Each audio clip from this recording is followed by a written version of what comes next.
O que acontece quando jornalistas decidem bancar historiadores? Será que isso dá certo? Se liga aí que hoje eu vou trazer algumas dicas e leituras de bons jornalistas, entre aspas, historiadores.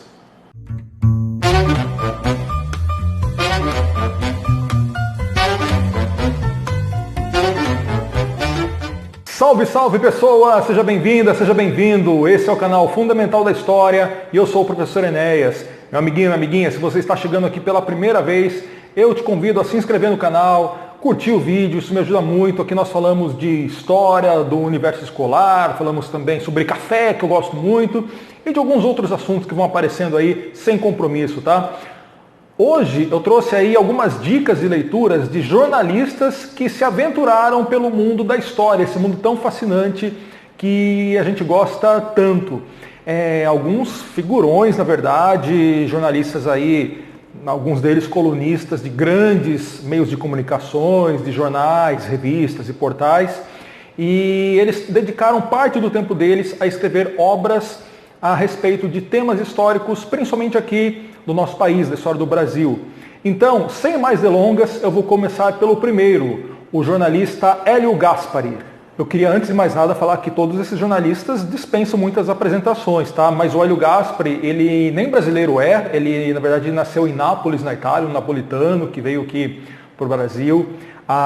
Escreveu em vários jornais, os mais importantes do Brasil, há um bom tempo. Ele é colunista da Folha de São Paulo, mas também seus artigos aí passam pelo jornal Globo do Rio, O Povo de Fortaleza, entre outros. No comecinho dos anos 2000, lá em 2002, ele começou a publicar uma série de livros a respeito do período do regime militar do Brasil, da ditadura militar. E desde 2002 ele lançou 5 livros, na verdade, e hoje eu trouxe para vocês aqui o primeiro deles, tá? Chamado A Ditadura Envergonhada. São livros grandes, porém muito fartos em pesquisas, numa análise muito bem feita. Gente, eu gostaria de falar para vocês que, antes de mais nada, eu não vou colocar posicionamento político acerca das obras, só que apenas uma análise historiográfica, tá? Da parte histórica, no qual todos eles estão trabalhando, começando pelo Hélio Gaspari. E o que é mais interessante aqui é que a gente conhece os bastidores das próprias Forças Armadas no pré-golpe militar de 64 e nos seus anos subsequentes. Eu, por exemplo, aprendi que dentro do próprio Exército havia muitas divergências a respeito do que se deveria ser feito lá na época do presidente João Goulart. Deveriam mesmo dar o golpe? Não, era melhor esperar. Algumas correntes ali dentro que debatiam muito sobre isso.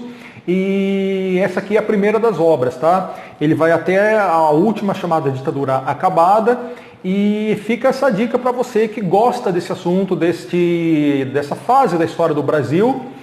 A Ditadura Envergonhada, de Hélio Gaspari, é a minha primeira dica. O segundo jornalista, que é um escritor de livros sobre a história do Brasil, um pouquinho mais novo, é o carioca Pedro Doria, que também é colunista aí de grandes jornais aqui do Brasil, como, por exemplo, o Globo, o Estadão. Ele também tem aí uma parte na Rádio CBN. No canal My News do YouTube, ele está sempre lá presente, fazendo suas ponderações em alguns programas de debate, por exemplo. Também tem o seu canal no YouTube, que inclusive eu vou deixar aqui na descrição para vocês.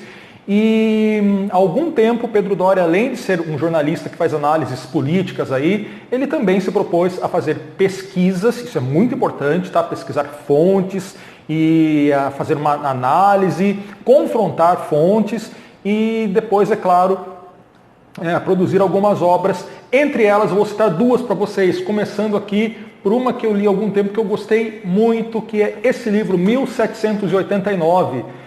Não estamos falando da Revolução Francesa, estamos falando, na verdade, da Inconfidência Mineira. Então, é um livro que trata muito aqui sobre a história de Tiradentes, dos outros inconfidentes aí lá da turma do Tiradentes, que tentou a independência, primeiro de Minas Gerais, que depois podia se alastrar para outras partes do Brasil. Fala também sobre o próprio estado de Minas, né, que não era um estado na época, era uma província, mas como os inconfidentes até então, os intelectuais da época, outros personagens, alguns deles muito apaixonados por aquela região, trabalha os bastidores da conspiração, como o plano foi delatado por Joaquim Silvério dos Reis. Muito legal, e uma coisa que eu acho que valeria a pena citar agora, e que vai valer tanto para ele quanto para o Laurentino Gomes também, é que pelo fato deles serem jornalistas, a escrita deles, a forma como eles narram a história, é extremamente envolvente. Eu, como historiador, às vezes critico isso, né? Essa questão muito acadêmica que os historiadores fazem na hora de redigir os textos. Não é o que acontece com esse livro aqui, que você vai querer devorar ele muito rapidamente. Assim também vale para a minha segunda dica, que é o fascismo à brasileira. Você sabia que o Brasil teve um partido muito inspirado no fascismo, o fascismo italiano?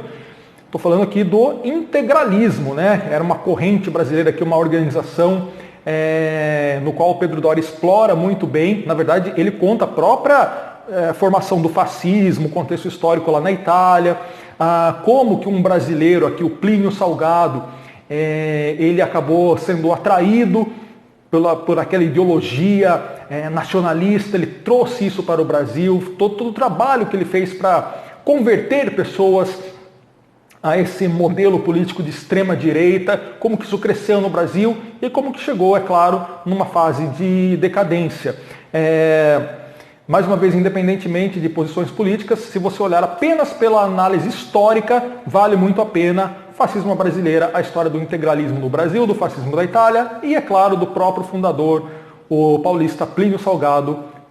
Essa aqui é a minha outra dica para você. Por fim, o último jornalista / historiador que eu queria comentar com vocês é o paranaense de Maringá, o grande Laurentino Gomes, talvez o mais badalado entre todos aí, por nos últimos anos escrever livros extremamente vendidos, premiados, comentados e celebrados sobre a história do nosso país, sobre a história do Brasil. A primeira dica que eu trago para vocês é o primeiro livro de uma trilogia. Esse aqui é o 1808, que conta a história da vinda da família real portuguesa para o Brasil. Nesse ano, é claro, fala sobre a própria família real portuguesa quando esteve aqui, um pouquinho sobre o Rio de Janeiro, questões políticas, por que vieram, né? Vieram fugidos lá de um conflito que estava acontecendo na Europa, entre as tropas de Napoleão Bonaparte e os ingleses, como foi o cotidiano, como mexeu muito com o próprio visual da cidade do Rio de Janeiro. É um livro grande, livro que foi aí muito comentado, muito trabalhado por historiadores também. O segundo, gente, isso aqui como é um livro grande, de 330 páginas para mais, se eu não me engano, eu vou trazer uma outra dica aqui, tá? Que é o livro 1822, mas olha só, isso aqui é na versão juvenil. O que significa isso, professor? 1822, História da Independência do Brasil, mas aqui cheio de ilustrações, é uma versão juvenil, um pouquinho mais enxuta, mais reduzida. Isso aqui eu li em 3 dias, até porque a leitura dele é bem gostosa, bem fluida, é convidativa para você não parar de ler. É igual aquela série que você fica maratonando que você quer saber o que vai acontecer depois. 1822 vale a pena.